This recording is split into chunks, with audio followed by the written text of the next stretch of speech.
There's something I need to be straight up about. It's that cognitive dissonance is ruining freedom across the world. It's a threat to freedom. Cognitive dissonance is a threat to freedom everywhere. Yeah.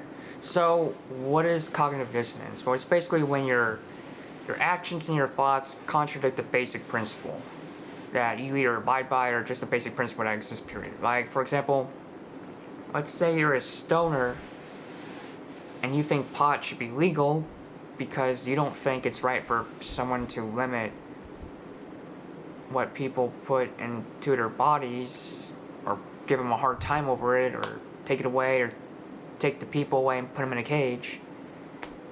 As long as it's pot, but you don't have a problem with people doing that to junkies and crackheads and meth heads.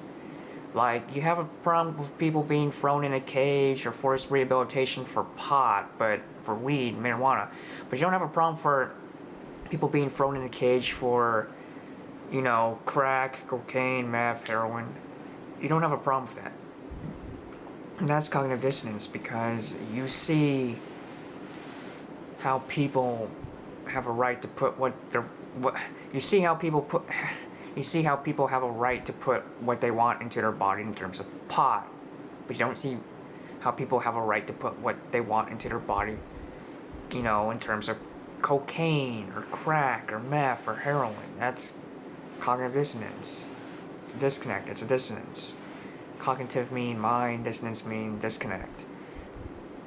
So what's another example of cognitive dissonance, or some other examples? Well, some other examples are you support freedom, yet you also support truancy laws. Yeah, I know I bring up the truancy laws too much, but they're important. You support gun ownership, but only for hunting, rather than as a whole. You support, what else? You support freedom, or you support another one in terms of guns.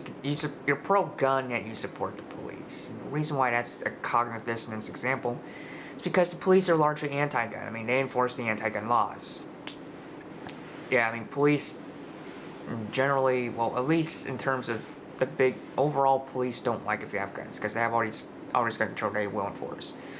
Whether it be the full-fledged, and you got the full-fledged ATF whose whole job it is to enforce gun control, and then you get the regular cops to enforce gun control. But either way, cops will enforce gun control. Like, cops often get false reports of automatic weaponry being fired, even when it's just like semi-automatic guns or whatever. And even though the report turns out to be false, they will still go over and investigate that automatic gunfire. They're not just going to call a person a Karen for reporting something that doesn't make any sense and isn't even against the law. No, they're going to go out and scope that shit out. Which I think is wrong, because if it's automatic gunfire, so what? Second Amendment. But yeah, supporting the police and being pro-Second Amendment is a contradiction. Also, some people that support the Second Amendment support Blue Lives Matter, which is a huge contradiction, because Blue Lives Matter is pro-police. And police run gun control. So, those are some examples of cognitive dissonance. You could have another one like people who support property rights yet are NIMBYs, not in my backyard. They want to control other people, how other people arrange their property in relation to their property. So, the problem with cognitive dissonance and why it's such a threat to freedom everywhere is because it's an inconsistency in logic. It's an inconsistency in freedom. You're not realizing how you support the absence of freedom in the presence of tyranny. I mean, sure, you support some freedom, but not all freedom, which is bad because all freedom should be supported. If you truly have a right to do something, that should be supported and left alone, hands off. I mean, you can't just be against truancy laws but support gun control. I know the two freedoms aren't related, except for the fact that they're freedom, period. Okay, yeah, you shouldn't be forced to go to school, and you shouldn't be forced to not own a gun. Those are both freedoms. They're not connected in and of themselves to each other that much, but they're freedom nonetheless. You have a right to do either not go to school, or own a gun or not own a gun. So, you shouldn't support interferences with both, or any interference with any justified freedom. Anyway, negative rights that are things that you're supposed to be left alone from, rather than entitlements. So, well, rather than material goods, services, or targets. So, anyways, that's what people really need to understand, is they really need to be more consistent in their thinking, in their logic, so that they ultimately support the right thing and work to get rid of the wrong thing. The wrong thing in this case being, violation of freedom. Any tyrannies whatsoever. So that's basically what people need to understand, is if you don't support freedom in totality as a whole in a logically consistent manner, then you don't really get it.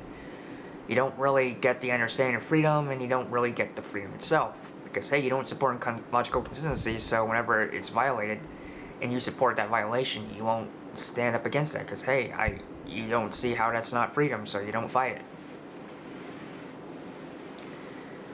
Or you may even support it. Like, if I'm a stoner, or maybe even just someone that thinks pot should be legal,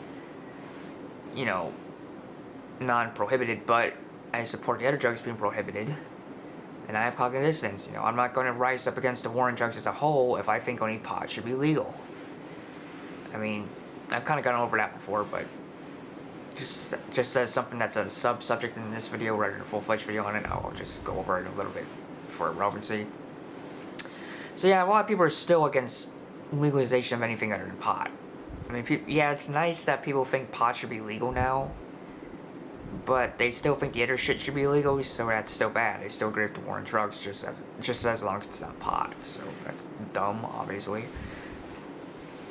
But yeah, a bit of a tangent, but remember, if you don't recognize cognitive dissonance that you yourself have, then you won't be able to rise above the things you support that you shouldn't support according to the basic logically consistent principle. Like, it won't logically rise above certain tyrannies if you agree with them, even if you disagree with other tyrannies that are all connected to freedom. So that's basically it. If you don't recognize cognitive dissonance, you don't fight against tyranny as a whole. That's what I'm trying to say.